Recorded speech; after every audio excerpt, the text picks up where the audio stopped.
آدھا گھنٹہ پہلے وہاں ایک شخص کو بہت نازک حالت میں لایا گیا تھا جس کے وجود پر خنجر اور گولیوں سے وار کیا گئے تھے۔ اس کا خون بہت زیادہ بہہ گیا تھا، لیکن وہاں کھڑا کوئی بھی ڈاکٹر اس شخص کے قریب نہیں جا رہا تھا کیونکہ ان سب کو اپنی جان کا خوف تھا۔ زیکے نامی وحشی درندے کا خوف تھا جس نے ہاسپٹل میں واضح دھمکی بھجوائی تھی کہ اگر کسی بھی ڈاکٹر نے اس شخص کا علاج کیا تو وہ اس کا زندہ رہنا مشکل کر دے گا۔ زیکے کی دہشت تو ہر جگہ پھیلی ہوئی تھی، لوگ اس کا نام سن کر کام چاہتے تھے۔ کوئی بھی ان لوگوں کی دشمنی پہ پڑھ کر اپنی اور اپنے خاندان والوں کی زندگی دوبھر نہیں کر سکتے تھے۔ اسی لیے ہاسپٹل کے تمام سینئرز اور جونیئرز ڈاکٹر نے زخمی انسان کا علاج کرنے سے منع کر دیا تھا۔ کیا ہو رہا ہے یہ سب؟ ڈاکٹر مظفرہ بخشی نے اس لمحے ہاسپٹل میں قدم رکھا تھا جب اس زخمی انسان کو ہاسپٹل سے نکالا جا رہا تھا۔ مظفرہ کے پوچھنے پر اس کے کولیگ ڈاکٹر انم نے اسے ساری بات بتا دی، جو سن کر ڈاکٹر مظفرہ نے حیرت و بے یقینی سے شہر کے سب سے بڑے ہاسپٹل کے قابل ترین ڈاکٹرز اور سرجنر کی جانب دیکھا تھا۔ وہ مر جائے گا؟ ڈاکٹر مظفرہ اس وقت زخمی تڑپتے ہوئے انسان پر ترس آیا تھا جس کا خون مسلسل بہہ رہا تھا۔ ہاسپٹل کا پورا کوریڈور لال ہو چکا تھا۔ تم کہاں جا رہی ہو مظفرہ؟ زیکے کے لوگ یہاں آس پاس ہی ہوں گے۔ اس نے سختی سے منع کیا کہ اگر کوئی بھی اس کا علاج کرے گا تو اس انسان کا جینا حرام کر دے گا۔ مظفرہ کو اس شخص کی جانب بڑھتا دیکھ انم نے اسے روکا تھا۔ باقی سبھی مظفرہ کی جانب متوجہ ہوتے اسے تنبیہ نگاہوں سے دیکھتے ایسا کرنے سے منع کر رہے تھے۔ ڈاکٹر مظفرہ، آپ ایسا مت کریں، آپ بہت بڑی پرابلم میں پھنس سکتی ہیں۔ اس کے سینئر ڈاکٹر اور اس ہاسپٹل کے مالک ڈاکٹر اقبال نے بھی مظفرہ کو منع کیا تھا، جو خود بہت بے بسی کے ساتھ خود کو روکے کھڑے تھے کیونکہ زیکے سے الجھنا اپنے خاندان کی بربادی اور موت کو دعوت دینا تھا۔ وہ بات کی بات ہے سر، مگر یہ کوٹ پہنتے وقت میں نے اپنا کام ایمانداری کے ساتھ کرنے کا حلف اٹھایا تھا جسے میں کسی گندے بدماش کی دھمکی کی وجہ سے آپ سب کی طرح بھول نہیں سکتی۔ یہاں سب لوگوں کے سامنے میں یہ بول رہی ہوں کہ اس شخص کا علاج میں اپنی مرضی سے کر رہی ہوں، اس میں ہاسپٹل انتظامیہ اور باقی کسی کا کوئی ہاتھ نہیں ہے۔ تو اس زیکے نامی درندے کو بھی بتا دیں کہ جو بگاڑنا ہے وہ میرا بگاڑ لے۔ مظفرہ اپنی بات مکمل کرتی نرسز کو اس شخص کی اسٹریچر اندر لے جانے کا اشارہ کر گئی تھی اور خود بھی تیزی سے اندر کی جانب بڑھ گئی تھی۔ وہاں کھڑے تمام ڈاکٹرز شرمندہ ہوتے نگاہیں جھکا گئے تھے، مگر ابھی بھی ان میں سے کوئی آگے نہیں بڑھا تھا کیونکہ وہ سب ڈاکٹر مظفرہ کی آنے والی زندگی کا سوچ کر کام گئے تھے جسے اب زیکے نہیں چھوڑنے والا تھا۔ اس زخمی شخص کی عمر لگ بھگ 30-32 سال کی لگ رہی تھی۔ اس عمر میں اتنی سنگین دشمنیاں! مظفرہ افسوس میں سر ہلا کر رہ گئی۔ اس شخص کی حالت دیکھ اس کے بچنے کے چانسز نہ ہونے کے برابر تھے، مگر مظفرہ اپنی جانب سے پوری کوشش کرنا چاہتی تھی۔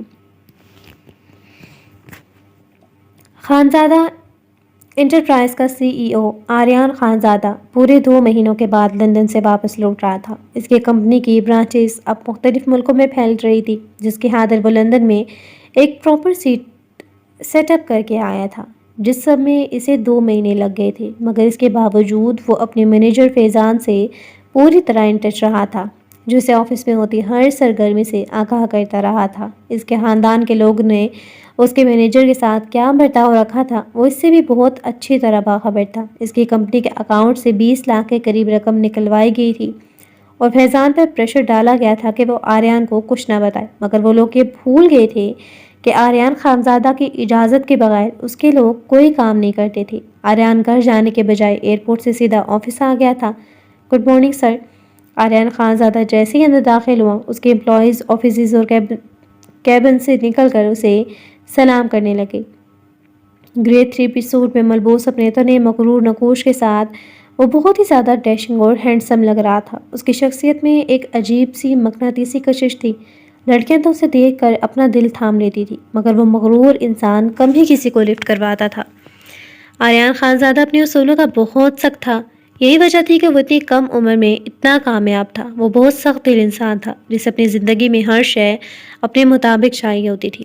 اکثر اس کے آس پاس رہنے والے کہتے تھے کہ آریان خانزادہ دل سے آری بندہ ہے جس میں احساسات اور جذبات نام کی کوئی شے نہیں ہے۔ آج تک بہت سی لڑکیوں نے اس کی جانب اپنے قدم بڑھائے تھے، مگر آریان خانزادہ نے بہت ہی بے دردی سے انہیں جھٹک دیا تھا۔ اسے بس ایک انسان کو ہرانا تھا جس کی خاطر وہ دن رات کا فرق بھولا ہوا تھا۔ ویلکم بیک سر، آپ کے بغیر آفس بالکل اس کا اکاؤنٹنٹ شہروز اپنے آفس سے نکلتا خوش دلی سے اس کی جانب قدم بڑھا گیا. اسے مصافحہ کے لیے ہاتھ بڑھایا تھا مگر آریہ نے ہاتھ اوپر اٹھاتے ہوئے اسے دور رہنے کا اشارہ کیا.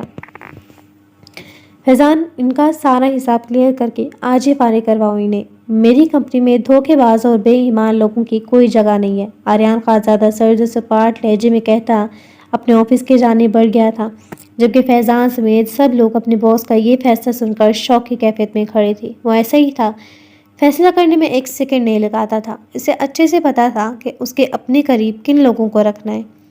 اپنی زندگی میں ایک بار بہت بڑا دھوکہ کھا چکا تھا. وہ غلطیوں سے سیکھنے والا شخص بار بار وہی غلطی نہیں دہرانے والا تھا. السلام علیکم تایا جان.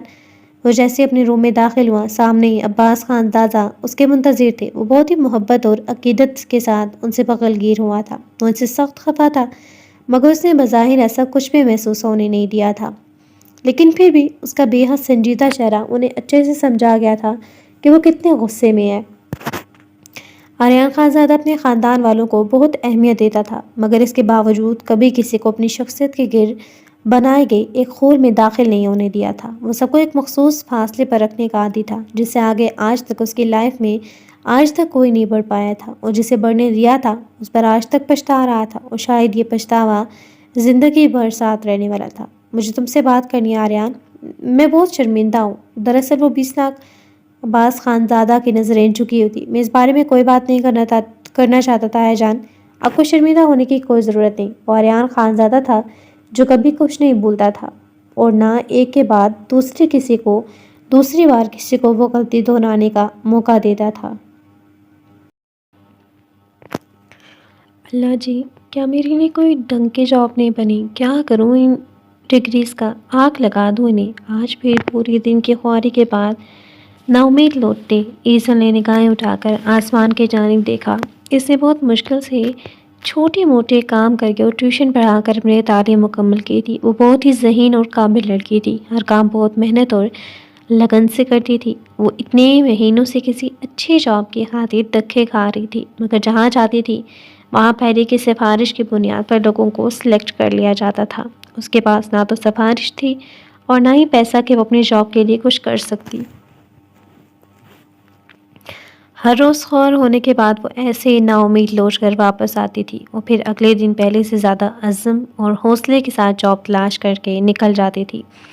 اسے کسی بھی حالت میں ہمت ہارنا نہیں سیکھا تھا. ارے آصف، تم یہاں اس طرح کیوں بیٹھے ہو؟ وہ گھر سے تھوڑی فاصلے پر ہی تھی جب اس نے اپنے ہمسائے یاسر کو سر پکڑے اپنے گھر کے باہر پریشانی کی حالت میں بیٹھے دیکھا. یاسر ان کا ہمسایہ تھا جسے ایزل بالکل اپنے چھوٹے بھائی کی طرح ٹریٹ کرتی تھی. وہ مڈل کلاس گھرانے سے تعلق رکھتے تھے جہاں چھوٹی چھوٹی گلیوں میں ان کے گھر ساتھ ساتھ ہی ہوتے تھے. ان سب کو ایک دوسرے کے گھر آنا جانا تھا. بچپن میں وہ سب ایک ساتھ تھے اس لیے ان کی آپس میں بہت زیادہ محبت تھی. وہ سب محلے والے ایک دوسرے کے ہر سکھ دکھ میں سانجھے ہوتے تھے. اس وقت بھی یاسر کو اتنا پریشان دیکھ ایزل بھی پریشان ہوئی اور تھکے انداز میں وہاں نیچے اس سے کچھ فاصلے پر سیڑھی پر جا بیٹھی. آپ بھی مجھے کل اپنی فیس دینی ہے جس کے لیے پیسے کم ہے میرے پاس. صبح سے 2 جگہ مزدوری کے لیے جا چکا ہوں مگر وہاں سے بھی پیسے بہت کم ملے ہیں. اب سمجھ نہیں آ رہا کیا کروں. اگر فیس نہ دی تو پورا سال ضائع ہو جائے گا. یاسر کی حالت ایسی تھی جیسے ابھی رو دے گا. اس نے بھی ایزل کی طرح بہت محنت کر کے اپنی تعلیم کو اتنی آگے پہنچایا تھا. اب اس مقام پر آ کر اس نے اس کی بے بسی ایزل سے نہیں دیکھ پائی. اس نے اپنی بیگ کی جانب دیکھا جس میں اس کی اب تک کی کل سیونگ اتنی تھی کہ جتنے پیسے یاسر کو ضرورت تھی. وہ رات کے ٹائم ایک ریسٹورینٹ میں ویٹرس کی جاب کرتی تھی جہاں بہت مشکل سے ایک دوست کی مدد سے اسے جاب ملی تھی. وہ بھی نائٹ شفٹ تھی مگر اس کے لیے یہ بھی بہت بڑی بات تھی. دوسروں کے آگے ہاتھ پھیلانے سے بہتر تھا اپنے پیسے کما کر خود مختار بننا. پورے دن کی تھکی وہ رات ریسٹورینٹ میں گزارتی تھی اور صبح پھر سے جاب ڈھونڈنے نکل پڑتی تھی. یہ لو اپنی فیس بھر لینا. ایزل نے ہمیشہ کی طرح فراخ دلی کا مظاہرہ کرتے ہوئے اپنی ساری سیونگ نکال کر یاسر کے ہاتھ پر رکھ دی. نہیں آپی، میں نے آپ کو اس لیے نہیں بتایا، میں آپ سے یہ نہیں لے سکتا. یاسر اسے پیسے لینے سے صاف انکاری تھا.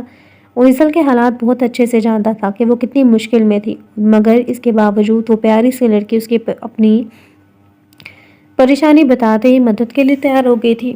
وہ ایسی ہی تھی، فراخ دل، دوسروں کی مدد کرنے والی. میں ہمیشہ کے لیے نہیں دے رہی. جب تمہارے پاس پیسے آئیں گے تو مجھے واپس کر دینا، اب زیادہ ڈرامے مت کرو اور جاؤ گھر، خالہ پریشان ہو رہی ہوں گی۔ ایزل دھیرے سے مسکراتی اپنے گھر کی جانب بڑھ گئی، جہاں قدم رکھنا کسی آزمائش سے کم نہ تھا۔ آ گئی ہمارا گردی کر کے۔ وہ جیسے گھر میں داخل ہوئی، سمینہ تائی اسے دیکھتے ہی شروع ہو چکی تھی، یہ جانتی ہوئے بھی کہ وہ جاب کی تلاش میں پورا دن خوار ہو کر آئی تھی۔ وہ اسے تانا مارنے سے باز نہیں آتی۔ فوزیہ کا رشتہ دیکھنے آ رہے ہیں، کچن میں جا کر بریانی بناؤ، تمہارا انتظار کر رہی تھی میں، اب بستر پہ چڑھ کر سو مت جانا۔ ایزل سمینہ تائی کی بات کو سنی انسنی کرتی اپنے کمرے کی جانب بڑھ رہی تھی، جب دوسرے کمرے سے نکلتی شبانہ چچی نے نیا حکم صادر کیا۔ ایزل اس وقت شدید تھکن محسوس کر رہی تھی، وہ نہ رات کو سوئی تھی نہ دن کو آرام کر پائی تھی، ابھی کچھ گھنٹے تھے اس کے پاس سونے کے لیے، اس میں بھی اس پر کام ڈال دیا گیا تھا۔ ایزل کو کوکنگ کرنے کا شوق بھی تھا اور اس کے ہاتھ میں ذائقہ بھی بہت زیادہ تھا۔ شبانہ چچی کی دونوں بیٹیاں فیشن میں تو نمبر 1 تھی، مگر کچن کے کاموں میں ذرا سی وابستگی بھی نہیں تھی ان کی۔ جب بھی ان کا کوئی رشتہ آتا تھا، سارا کام ایزل ہی کرتی تھی، مگر اس کا پورا کریڈٹ وہ اپنی بیٹیوں کو دیتی تھی۔ ایزل صاف انکار کر دینا چاہتی تھی، مگر اس وقت وہ انکار کے سچویشن میں نہیں تھی، وہ ان کے گھر رہ رہی تھی، اسے ان کا ہر آرڈر فالو کرنا تھا۔ ایزل بہت چھوٹی تھی جب اس کی ماں کی ڈیتھ ہو گئی تھی، اس کے بابا نے 1 سال بعد ہی دوسری شادی کر کے اسے اس کی دادی کی گود میں ڈال دیا تھا، کیونکہ اس کی سوتیلی ماں اسے قبول کرنے کو تیار نہیں تھی۔ اس کے بابا تیمور رفیق اپنی دوسری بیوی شمائلہ کے ساتھ دبئی میں مقیم تھے، ان کے 2 بیٹے عمر اور حمزہ تھے، مگر وہ صرف اسے ہی نہیں بلکہ اپنے باقی خاندان والوں کو بھی بھول چکے تھے، یہاں تک کہ اپنی ماں کو بھی۔ ان کی لاڈلی بیوی نے ان سے سارے رشتے چھڑوا دیے تھے، اس لیے ایزل اس بات کو ان سب گھر والوں کا احسان ہی سمجھتی آئی تھی کہ انہوں نے اسے اپنے گھر میں پناہ دے رکھی تھی۔ یہی وجہ تھی کہ ہر بار ان کا سر ان کے آگے جھک جاتا تھا۔ ایزل کی دادی ندرت بیگم کی وجہ سے ہی اسے اب تک وہاں رہنے دیا جا رہا تھا۔ اس کے تایا چچا اور کزنز بہت اچھے تھے، مگر ایک شہر جس نے اس کی تائی چچی اور ان کی بیٹیوں کی نظر میں برا بنا دیا تھا، وہ تھی ایزل کی بے پناہ خوبصورتی۔ دودھیا رنگت جسے دیکھ کر لگتا تھا کہ وہ ہاتھ لگانے سے ہی میلی ہو جائے گی، گمبھیر خمدار پلکوں سے ڈھکی کانسی آنکھیں، ستوا ناک، کھڑی ناک، گلابی پھولے گالوں پہ پڑتے ڈمپل، ٹھوڑی پر چمکتا تل اور کمر سے نیچے آتے لمبے بال جس کے نازک کمر میں آبشار کی مانند محسوس ہوتی تھی۔ اف، اتنی خوبصورتی! میرے حال میں نے آج تک کوئی ناول ایسا چھوڑا نہیں ہے جس میں لڑکی اور لڑکی کی خوبصورتی نہ بیان کی جائے۔ کوئی ایسا ہونا چاہیے جس میں تھوڑا اور سیڈ اینڈنگ ہو۔ اب مجھے ہیپی اینڈنگ والی اچھے نہیں لگتے، آرمی ہیپی اینڈنگ آخر میں ہمیشہ ہیپی اینڈنگ ہوتی، تھوڑی ہونا چاہیے۔ نازک سراپے کی دلکشی سے نگاہیں ہٹانا مشکل ہو جاتا تھا۔ اس کی کزنز کے لیے جو بھی اچھا رشتہ آتا تھا، وہ لوگ ہمیشہ ایزل کو پسند کر کے چلے جاتے تھے۔ یہی وجہ تھی کہ اب ان لوگوں سے اسے خار ڈالی تھی، وہ اس کی خوبصورتی کو اس کا قصور مانتی تھی۔ ایزل اپنی طرف سے پوری کوشش کرتی تھی کہ وہ ان لوگوں کے سامنے نہ آئے، مگر وہ پھر بھی کچھ نہ کچھ گڑبڑ ہو ہی جاتی تھی۔ ڈاکٹر مسفرہ کی پوری جدوجہد جاری تھی، وہ اس زخمی انسان کو بچانے کی پوری کوشش کر رہی تھی، مگر اکیلے یہ سب کر پانا بہت مشکل تھا۔ ساری نرسز ڈاکٹر پیچھے ہٹ گئے تھے، اس کی مدد کے لیے کوئی بھی نہیں تھا۔ مسفرہ نے ایک نظر اس شخص کی جانب دیکھا جس کا چہرہ خون لگا ہونے کی وجہ سے اتنا واضح نہیں ہو رہا تھا، مگر اس شخص کو دیکھ کر لگ رہا تھا کہ وہ بھی کوئی عام انسان نہیں تھا۔ لیکن مسفرہ کو ان گنڈوں بدماشوں سے کوئی لینا دینا نہیں تھا، وہ بس اپنا فرض نبھانا چاہتی تھی۔ وہ بہت زیادہ تھک گئی تھی، اس کی مسلسل اتنی دیر کی کوششوں کے بعد کہیں اس شخص کی حالت کچھ خطرے سے باہر ہوئی تھی۔ مسفرہ نے آج پہلی بار اکیلے آپریشن کیا تھا، جس میں وہ کافی حد تک کامیاب رہی تھی۔ شخص کا خون بہت زیادہ بہہ گیا تھا، جس کی وجہ سے کچھ گھنٹوں کے لیے وہ ابھی بھی خطرے میں تھا، جس میں اب مسفرہ کچھ نہیں کر سکتی تھی۔ وہ تھک کر اپنے آفس میں کرسی پر آ گئی، کسی نے بھی اسے کوئی بات نہیں کی تھی، سب کو اب اس سے بھی خطرہ محسوس ہو رہا تھا۔ وہ آفس میں بیٹھی ہی تھی جب اچانک اس کے روم کی لائٹ آف ہوئی تھی۔ مسفرہ اندھیرے اور تنگ جگہوں سے بہت زیادہ گھبراتی تھی، اس وقت بھی ایک دم گھپ اندھیرا ہوتا دیکھ وہ بالکل گھبرا گئی تھی۔ اسے سامنے ٹیبل پر رکھے موبائل کو اٹھانا چاہا، مگر اس کے ہاتھ میں کچھ نہیں آیا۔ جب اسی لمحے سے اپنے گلے پر کسی مضبوط شکنجے کا احساس ہوا تھا، چہرے پر گرم سانسوں کا لمس اور ہاتھوں کو آہنی گرفت میں قید ہوتے دیکھ مسفرہ خوف سے لرز اٹھی۔ کون؟ مسفرہ کے ہونٹوں سے وہ مشکل اتنا ہی نکلا تھا جو مقابل اس کے مزید قریب آ گیا۔ اس کے وجود سے اٹھتی مسحور کن مہک بہت ہی زیادہ سحر زدہ کر دینے والی تھی۔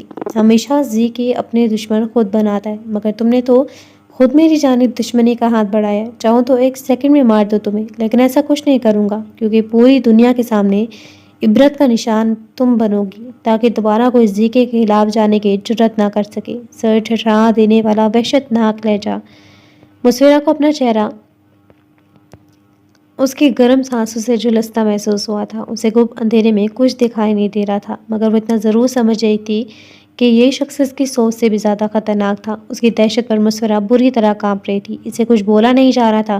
اپنی گردن پر اس کے گن کی نوک چبھتے محسوس ہو رہی تھی۔ نہ جانے یہ شخص اتنی اندھیری میں اسے کیسے دیکھ پا رہا تھا۔ وہ خوف سے بے ہوش ہونے کو تھی جب اسے آزادی بخشا، اس کے پاس سے ہٹ گیا۔ وہ چلا گیا تھا، مگر مسفرہ میں بھی اتنی ہمت نہیں تھی کہ وہ اٹھ کر لائٹ ہی آن کر لیتی۔ اس کا پورا وجود پسینے سے شرابور ہو چکا تھا۔ جب اسی لمحے انم اندر کمرے میں داخل ہوئی اور لائٹ آن کر کے تھی۔ کیا ہوا مسفرہ، تم ٹھیک ہو؟ انم اس کی حالت دیکھ پریشان ہوئی تھی، مگر مسفرہ اپنی جگہ ساکت بیٹھی کچھ بولنے کی کنڈیشن میں ہی نہیں تھی۔ سب کی نگاہیں بے قراری کے ساتھ انٹرسٹ پر جمی ہوئی تھی۔ جہاں سے کچھ دیر میں آریان خانزادہ نے اندر داخل ہونا تھا۔ وہ پرکشش شخصیت کا مالک شخص ہر انسان کو اپنی جانب کھینچنے کی صلاحیت رکھتا تھا۔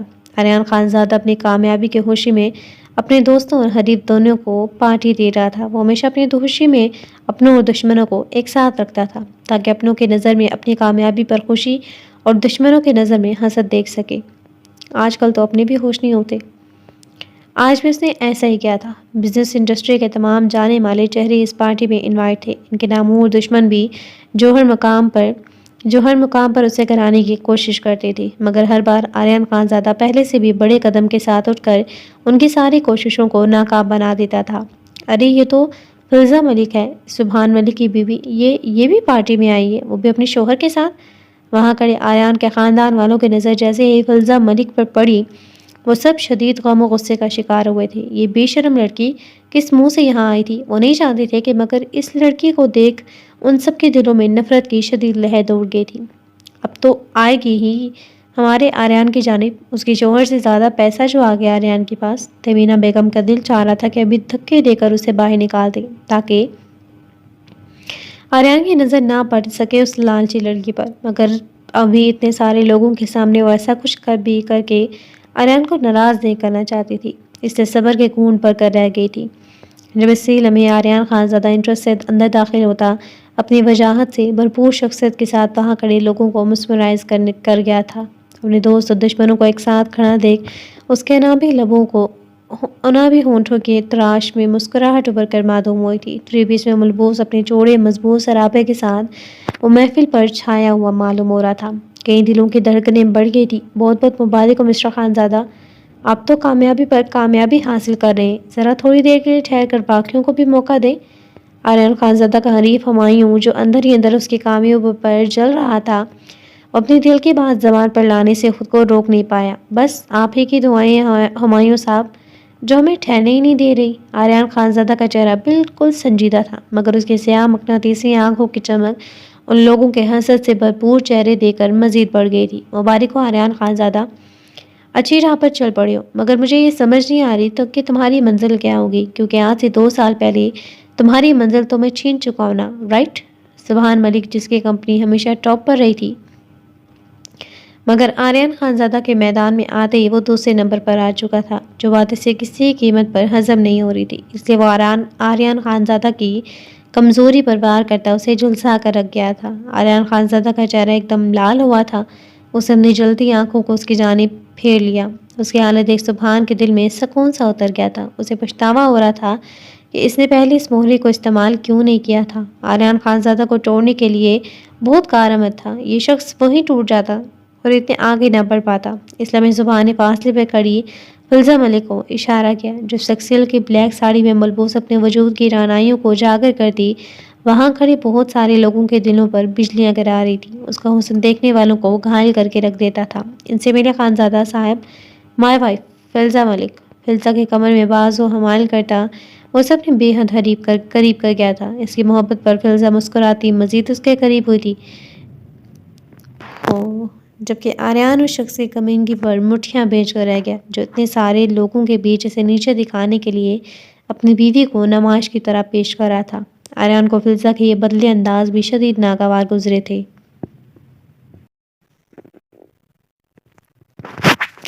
وہ بنا کچھ بولے وہاں سے ہٹ گیا تھا، جو دیکھ صبح نے یہی سمجھا تھا کہ وہ آریان خانزادہ کے دل کو اذیت پہنچانے میں کامیاب ہو چکا ہے۔ روم میں آپ کا ڈریس موجود ہے، جا کر فریش ہو جائیں، بہت تھکے تھکے لگ رہے ہیں آپ مجھے،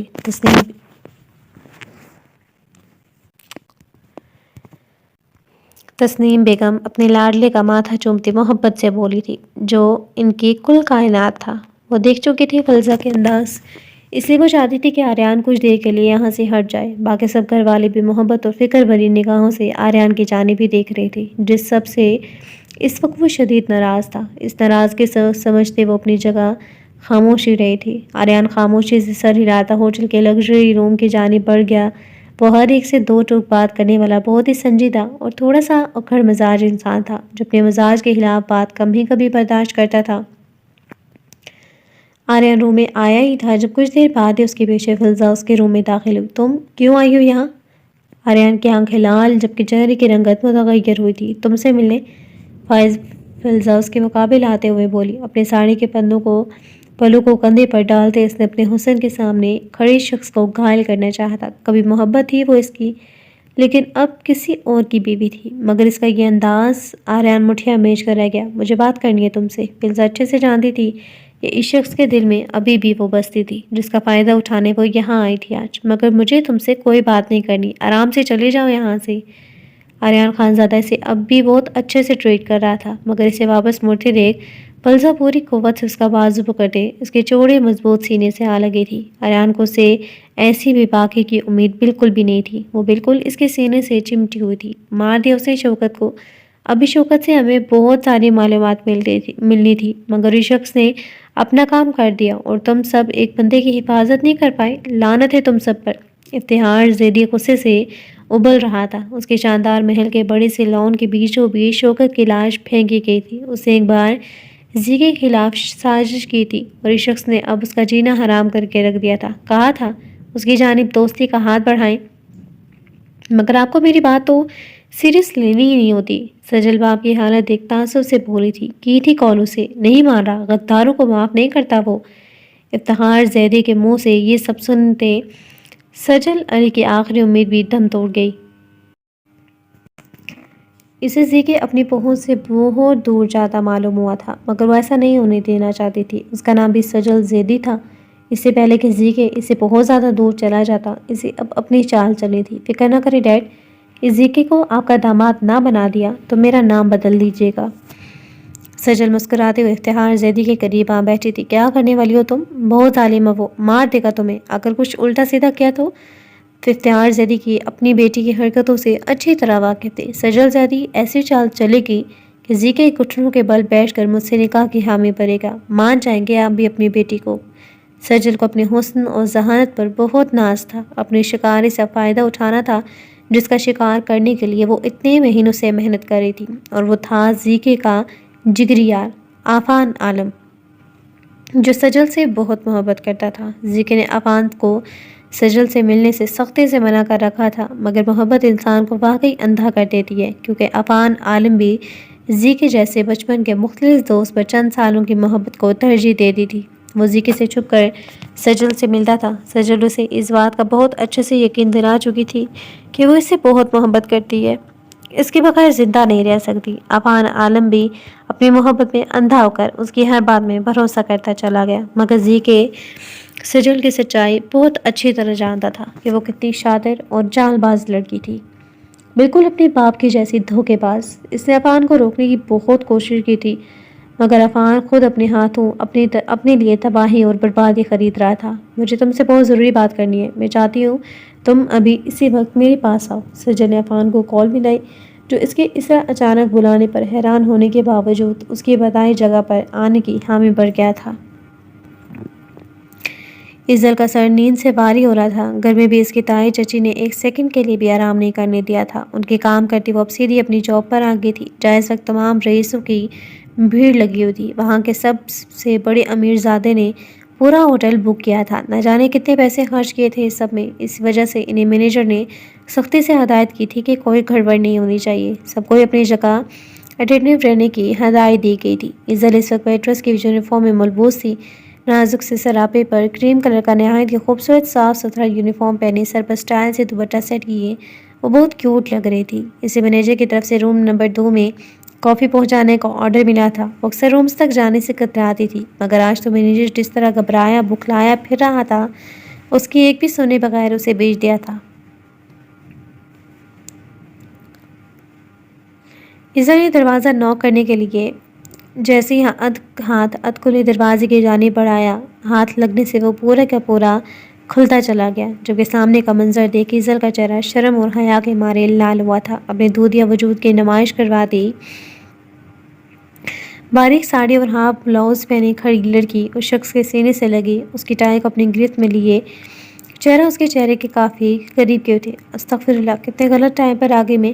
ایزل کو یہی لگا تھا کہ شاید وہ دونوں ہسبینڈ وائف ہیں، وہ ان کی پرائیویسی میں گھس آئی ہے۔ گھبراہٹ کے عالم میں ایزل کے ہاتھ کانپ گئے۔ جب اسی لمحے آریان خان زادہ نے مڑ کر اس کی جانب دیکھا، دروازے کے بیچوں بیچ کھڑی وہ نہ تو آگے بڑھ پائی تھی اور نہ ہی پیچھے جا پائی تھی، جبکہ آریان اس ویٹرس کو وہاں کھڑی دیکھ کچھ اور ہی سمجھا تھا۔ ایزل کے ہاتھ میں موجود موبائل اسے مشکوک کر گیا تھا۔ آریان یہی سمجھا تھا کہ شاید اسے سبحان ملک اور فلزہ نے یہاں یہ سب ریکارڈ کرنے کی سازش سے بھیجا تھا، تاکہ سبحان ملک جیسا بے غیرت انسان اسے اپنی بیوی کے ساتھ بدنام کر سکے۔ اس کے ارد گرد ایسے ہی اس کے دشمن پھیلے رہتے تھے، اس وجہ سے وہ اب ہر انسان کو شک کی نگاہوں سے ہی دیکھتا تھا۔ تو یہ نئی چال چلی تم لوگوں نے میرے خلاف؟ آریان نے فلزہ کو سے دور دھکیلا اور غصے سے دروازے میں کھڑی ایزل کے جانب بڑھا تھا، جو زرد چہرے کے ساتھ اس کا غصے سے پھپھڑا انداز دیکھ رہی تھی۔ اس سے پہلے کہ آریان اس کے قریب پہنچتا، خوف کے عالم میں اس کے ہاتھ سے ٹرے چھوٹ گئی تھی۔ کافی کے چھینٹے ان دونوں کے کپڑے خراب کرنے کے ساتھ ساتھ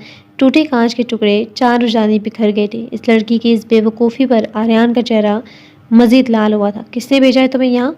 وہ معصوم سی لڑکی تھر تھر کانپ رہی تھی۔ آریان کی دھاڑ پر اس کا دل ساکت ہوا تھا، اسے یہ جو بھی اپنے ہاتھوں سے جاتی محسوس ہوئی تھی۔ آریان! اس سے پہلے کہ آریان ایزل کو کچھ کہتا، فلزہ تیزی سے اس کے قریب پہنچی تھی، جبکہ ایزل ان دونوں میاں بیوی کو اچانک اس طرح غصے میں آتے دیکھ سمجھ نہیں پائی تھی کہ آخر اس کے وہاں آ جانے میں اتنی بڑی بات کیا ہو گئی تھی جو یہ شخص اتنا خونخوار ہو گیا تھا۔ ان ایلیٹ کلاس لوگوں میں تو ویسے ہی شرم نام کے کوئی شے نہیں ہے، کہیں بھی کبھی بھی شروع ہو جاتے۔ اس نے اکثر یہاں پارٹیز میں ناچتے لوگوں کو دیکھا تھا، اس لیے اسے آریان خان زادہ کا یہ شدید ریئیکشن سمجھ نہیں آتا۔ آئی ایم سوری سر، ایزل نے بولنا چاہا جب آریان نے ہاتھ اٹھا کر اسے خاموش کروا دیا۔ سجل، میں تم سے بہت محبت کرتا ہوں، کسی بھی قیمت پر شادی کرنا چاہتا ہوں تم سے۔ عفان عالم سامنے کھڑی لڑکی کے دونوں ہاتھ تھامے آنکھوں میں محبت کے دیپ جلائے اظہار کر رہا تھا، جبکہ مقابل بھی اس کی جانب تکتے اپنے لیے اس کی دیوانگی دیکھ مسکراتی تھی۔ اس کے ایک بار کے بلاوے پر آ پہنچا تھا، کسی بھی قیمت پر؟ سجل کا انداز پر اسرار سا ہوا تھا۔ ہاں، کسی بھی قیمت پر۔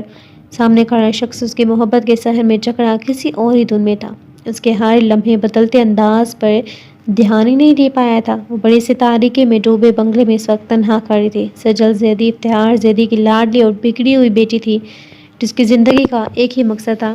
جیسے وہ اس وقت اپنے مقصد کے بہت قریب پہنچ چکی تھی۔ وہ اپنے حسن اور دلکشی سے سامنے کھڑے شخص کو اپنے جال میں پھنسا چکی تھی، جو اب بھی اس کی محبت میں ڈوبا اس کی شادی کا خواہشمند تھا۔ تو ابھی کال کر کے اپنے دوست کو یہاں بلاؤ۔ سجل کی مسکراہٹ مزید گہری ہوئی تھی، جیت کا نشہ اس کی آنکھوں میں چمکنے لگا تھا۔ مگر اسے کیوں؟ اتنی دیر میں وہ پہلی بار الجھا تھا۔ ہمارے نکاح میں تمہاری طرف سے گواہی نہیں بنے گا، اسے ابھی بتانا کچھ مت، اس کے لیے سرپرائز ہے سب۔ تمہارا دوست یہی سمجھ رہا تھا نا کہ میں تمہیں دھوکہ دوں گی؟ اب اسے بھی تو پتہ چلنا چاہیے کہ ہم نکاح کر رہے ہیں، تاکہ اس کے سارے شک دور ہو سکے۔ سجل دھیرے سے عفان کے قریب ہوتی اس کو بہت بڑی خوشی سے دو چار کر کے تھی۔ نکاح کا سن کر عفان خوشی سے پاگل ہوتا، بنا کسی بات پر غور کے اپنے دوست کو فوراً آنے کا کہہ گیا تھا۔ سجل عجیب نگاہوں سے سامنے کھڑے بے وقوف انسان کو دیکھ رہی تھی، جس کے پیار میں پاگل ہو کر اپنے ساتھ اپنے دوست کی جان بھی خطرے میں ڈال رہا تھا۔ مگر وہ کہتے ہیں نا، محبت میں انسان سب کچھ فراموش کر کے اپنے ہاتھوں اپنی بربادی لکھ دیتا ہے۔ تو عفان عالم کے ساتھ بھی کچھ ایسا ہی ہو رہا تھا۔ اس کی ایک کال پر ارجنٹ آنے کا سن کر اس پر جان نچھاور کرنے والا اس کا دوست فوراً وہاں آ پہنچا تھا، مگر عفان کے بغل میں کھڑی سجل کو دیکھ اس شخص نے سختی سے مٹھیاں بھیج دی تھی۔ عفان وہی غلطی کر چکا تھا جسے اس کا ڈر تھا۔ کیسا لگا میرا سرپرائز؟ سجل نے اسے سیاہ لباس میں ملبوس بھی حد وجیح اور توانا شخص کو دیکھا تھا، جو دینے میں صرف عفان عالم پر اعتبار کرتا تھا، اور آج اس کا بھائی جیسا جگری یار اپنی بیوقوفی میں اپنے ساتھ ساتھ اس کی جان بھی خطرے میں ڈال چکا تھا۔ اس شخص نے جیسے ہی اندر قدم رکھا ایک دم لائٹس آن ہوئی تھی اور اجانب روشنی پھیلنے کے ساتھ ساتھ وہاں دینوں کی تعداد میں گن اٹھائے نقاب پوش افراد کو دیکھ عفان جھٹکے سے سجل کی جانب پلٹا تھا۔ بہت ساری گنز کا رخ سامنے کھڑی زیکے کے اوپر تھا کیونکہ اس شخص کو قابو کرنا ناممکن رہا تھا۔ اب تک اس کے دشمنوں کے لیے سجل کی دیوانہ وار نگاہیں اسی شخص پر تھی۔ عفان تو صرف اس کا مہرہ تھا زیکے تک پہنچنے کا۔ یہ سب کیا ہے سجل؟ عفان عالم بہت کچھ سمجھنے کے باوجود ایک بار پھر سجل کو وضاحت دینے کا موقع دے گیا تھا، جبکہ زیکے خاموشی سے کھڑا وحشت ناک نگاہوں سے عفان اور اس کے ساتھ کھڑی سجل کو دیکھ رہا تھا۔ محبت۔ سجل کی نگاہیں زیکے پر تھی، اس کی دیوانگی اس کے ہر انداز سے جھلکتی تھی۔ عفان سجل کی آنکھوں میں زیکے کے لیے محبت دیکھ اپنی جگہ ٹھہر سا گیا تھا۔ اس کی محبت بہت بری طرح اس کی پیٹھ میں خنجر گھونپ چکی تھی۔ تم جیسے بزدل اور ڈرپوک لوگوں سے مجھ سے زیادہ کی توقع کر بھی نہیں سکتا۔ اب کہاں چھپا بیٹھا ہے وہ تمہارا وہ گیڈر باپ؟ زیکے خود پر تنی درجنوں گنز کے پرواہ کیے بغیر آگے بڑھا تھا۔ اس شخص کی آنکھوں میں خوف کی رمق تک نہیں تھی۔ تم اگر چاہتے ہو کہ میرے لوگ تمہارے دوست تمہیں زندہ سلامت جانے دے تو یہاں سے تو تمہیں ابھی اور اسی وقت نکاح کرنا ہوگا مجھ سے، نہ بھول جاؤ کہ عفان عالم کو دوبارہ زندہ دیکھ پاؤ گے۔ سجل نے اپنے دل کی بات زیکے کے آگے رکھ دی، جسے سن کر زیکے نے عفان کی جانب دیکھا تھا جو شدید صدمے کا شکار زیکے کے آگے شرمندگی سے نگاہیں جھکا گیا۔ اس کا دماغ بالکل معاف ہو چکا تھا۔ اسے ابھی بھی یقین نہیں آ رہا تھا کہ سجل اس کے ساتھ اتنا بڑا کھیل کھیل گئی تھی اور وہ محبت میں اتنا بے وقوف ہو گیا تھا جو اس لڑکی کی سازش کو سمجھ نہیں پایا تھا۔ عفان کو اپنا آپ دنیا کا سب سے بڑا بے وقوف انسان محسوس ہو رہا تھا۔ تم جیسی نیچ لڑکی سے نکاح تو زیکے کسی قیمت پر بھی نہیں کرے گا۔ اس دنیا میں بھی کوئی پیدا نہیں ہوا جو زیکے کو بلیک میل کر سکے۔ یہ سب کر کے اپنی بربادی کو آواز دے رہی ہو تم؟ اب ساری زندگی روئیں گے تم لوگ۔ زیکے نے بھی اپنی بات مکمل کی تھی جب عفان اپنے پاکٹ سے پستل نکالتا سجل پر نشانہ باندھ گیا تھا۔ سجل کو اسے اس بات کی امید بالکل بھی نہیں تھی۔ اسے شوق کی کیفیت میں عفان کی جانب دیکھا۔ ایسی غلطی مت کرنا عفان، میرے لوگ تم دونوں کو مار دیں گے۔ سجل خوف زدہ ہوتی پیچھے ہٹی تھی۔ وہ اگر ایک اشارہ کر دیتی تو اس کے لوگوں نے عفان اور زیکے پر گولیاں چلا دینی تھی، مگر وہ زیکے کو کچھ نہیں ہونے دینا چاہتی تھی۔ لیکن جیسے اسے لگا کہ عفان غصے اور عصبیت سے پاگل ہو کر باقی اسے ختم کرنے کا ارادہ رکھتا ہے، اس نے اپنے آدمی کو اشارہ کیا تھا اور اگلے ہی پل وہ گولیاں عفان کے وجود کے آر پار ہوئی تھی۔ زیکے نے اس لمحے عفان پر جم کیا، جس کی وجہ سے عفان کے حصے کی کچھ گولیاں زیکے کے وجود میں پیوست ہوتی اسے بھی لہو لہان کر گئی تھی۔ زیکے نے اپنی گن نکال کر وہاں سے بھاگتی سجل پر وار کیا تھا۔ 2 گولیاں اسے بھی لگی تھی۔ زیکے کا ارادہ اسے پوری طرح ختم کرنے کا تھا، مگر سجل کے آدمی نے وہاں پہنچ کر اسے محفوظ کر لیا تھا۔ زیکے گولیوں کی بوچھاڑ میں اپنے زخمی وجود کے ساتھ عفان کو اٹھائے وہاں سے نکلتا چلا گیا۔ وہ عفان پر بھروسہ کر کے یہاں بالکل اکیلا آیا تھا۔ وہ اکیلے ان سب کا کام تمام کر دیتا اگر عفان اس حالت میں اس کے ساتھ نہ ہوتا۔ عفان کو 7 کے قریب گولیاں لگی تھی۔ اس کی حالت بہت زیادہ خراب تھی۔ زیکے کو بھی 3 گولیاں لگی تھی، مگر وہ اپنی تکلیف بھلائے صرف اپنے دوست کی جان بچانے کے لیے پاگل ہو رہا تھا۔ اس کے بہت سے دشمنوں کو اس کی پہچان تھی۔ وہ کسی ہاسپٹل میں نہیں جا سکتا تھا، اس کے لیے زیادہ خطرناک ہو سکتا تھا۔ اس سے اپنے قابل اعتبار آدمیوں کے ساتھ عفان کو ایک ہاسپٹل میں ایڈمٹ کروا دیا تھا، جہاں اس کے اثر و رسوخ کی وجہ سے پولیس نے اس کا سارا معاملہ سنبھال لیا تھا۔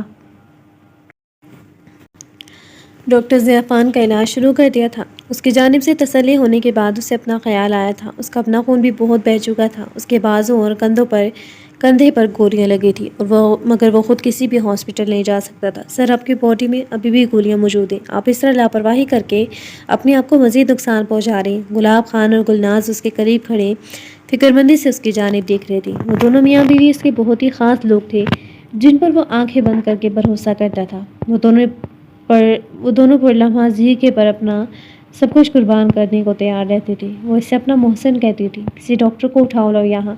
نیما آنکھوں سے وہ بمشکل بول پایا تھا۔ وہ نہ جانے کتنی دیر سے یہ تکلیف برداشت کر رہا تھا۔ مسلسل اتنی دیر کی بھاگ دوڑ کی وجہ سے اب اس کی ہمت ختم ہو چکی تھی۔ اس کی جانب سے اجازت ملتے ہی گلاب خان باہر کی جانب بڑھا تھا۔ جب زیکے کی